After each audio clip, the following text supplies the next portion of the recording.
बिस्मिल्लाहिर्रहमानिर्रहीम। अस्सलाम वालेकुम नाजरीन, आपने एक मुहावरा सुना होगा, एक म्यान में दो तलवारें नहीं रह सकती। भारत जो तेजस को लेके बहुत ज्यादा सीरियस है और ये चाहता है कि जिस तरह पाकिस्तान एयरफोर्स का बना हुआ JF-17 थंडर बिक रहा है, बिल्कुल उसी तरह उनका तेजस भी बिके, लेकिन ऐसा नहीं हो पा रहा और भारत अपना तेजस दूसरे ममालिक को फरोख्त करने के लिए ओछे हथकंडे भी इस्तेमाल करता आ रहा है, लेकिन फिर भी भारत को नाकामी का सामना करना पड़ रहा है। आप लोगों ने एक चीज नोट की होगी, जो भी मुल्क JF-17 थंडर में इंटरेस्ट शो करता है और उसके बाद वो मुल्क JF-17 थंडर लेना चाहता है, भारत उसी मुल्क में पहुंच जाता है और वहां पर जाकर अपना तेजस फरोख्त करने की कोशिश करता है और बहुत ज्यादा लॉबिंग भी करता है और उस मुल्क को प्रेशराइज भी करता है, लेकिन फिर भी वो मुल्क तेजस को रिजेक्ट कर देता है। इसके पीछे जो वजूहात हैं वो आप तमाम लोग बहुत अच्छी तरह जानते हैं। भारत ने जब नाइजीरिया को अपना तेजस फरोख्त करने की कोशिश की, मैंने आपको उसी वक्त ये बता दिया कि भारत को इसके अंदर नाकामी का सामना करना पड़ेगा। तेजस के साथ साथ भारत ने अपना प्राचंद हेलीकॉप्टर भी नाइजीरिया को फरोख्त करने की कोशिश की और नाइजीरिया के पायलट भारत में ट्रेनिंग हासिल करने के लिए भी आ गए। इन चीजों को देखते हुए तमाम भारतीय यूट्यूबर्स ने शोर मचाना शुरू कर दिया कि तेजस फरोख्त होने वाला नहीं है, बल्कि हमने इस फाइटर जेट को फरोख्त कर दिया है और इसीलिए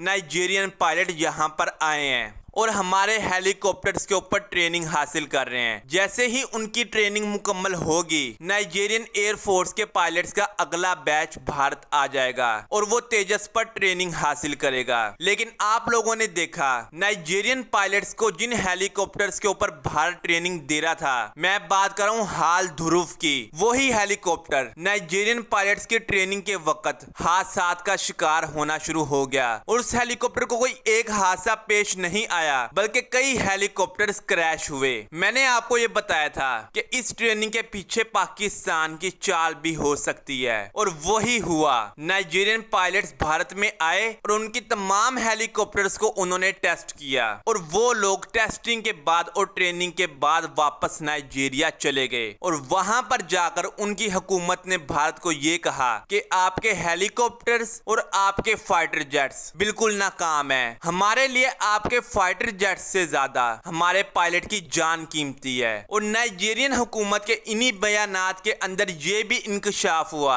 कि भारत बिल्कुल थोड़ी सी कीमत के इवज नाइजीरिया को हेलीकॉप्टर और तेजस फरोख्त करने जा रहा था, बल्कि मैं तो ये कहूंगा कि नाइजीरिया को फ्री के अंदर हेलीकॉप्टर्स और फाइटर जेट मिलने जा रहे थे, लेकिन उन्होंने ये कहा कि हमारे लिए हमारे पायलट्स की जान ज्यादा कीमती है, इसलिए हम आपके फाइटर जेट और हेलीकॉप्टर खरीदेंगे नहीं। यानी भारत का सारा प्रोग्राम बढ़ गया और इस वक्त इस खबर के बाद तमाम भारतीय यूट्यूबर्स और डिफेंस एक्सपर्ट्स को सांप सूंघ गया है। कोई भी इस खबर को डिस्कस करना ही नहीं चाहता, बल्कि इस खबर को दुबा रहा है। लेकिन हम है ना यहाँ पर बैठे हुए आपको ऐसी खबरें बताने वाले, बल्कि मैंने तो आपको आज से बहुत अरसा पहले ये बता दिया था कि ये होने वाला है। उस वक्त जो भारतीय शोर मचा रहे थे, अब वो भारतीय गायब हो जाएंगे या कुछ भारतीय आएंगे, वो कोई और चीजों को डिस्कस करना शुरू कर देंगे या फिर अजीबो गरीब किस्म का मौकिफ पेश करेंगे। लेकिन आप रिकॉर्ड उठाकर देख लें, जो मैंने आपको कहा